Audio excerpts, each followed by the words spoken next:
everyone's really in selling anyway these days. Most companies, even internal roles, are often selling either directly to customers, or they have to sell ideas and concepts to other people within the organisation. So it's hard to escape this idea of selling. And if that's your perception and you sort of have a sales responsibility, when you look at it from the customer side, often some of these more positive points don't even get a look in.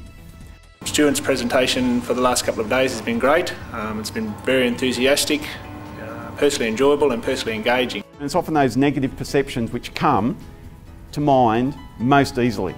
And so that's why in this program we're going to be looking at, well, how do we put all these pieces together?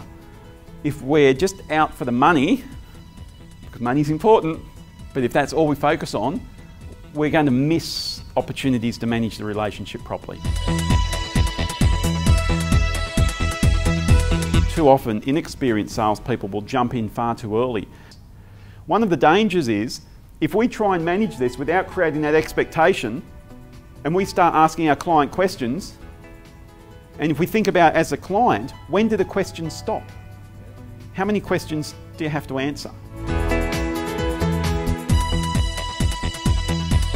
Brave to ask that. It's sort of easy to say it here, but when you're there with a customer, you don't want to lose a business, you don't want to cheese them off and have them say, oh, well, get out then. But we've got to. And in a way, at the end of it, we've got to aim for the result that we're demonstrating that we respect their time and our time, and we're trying to get an outcome.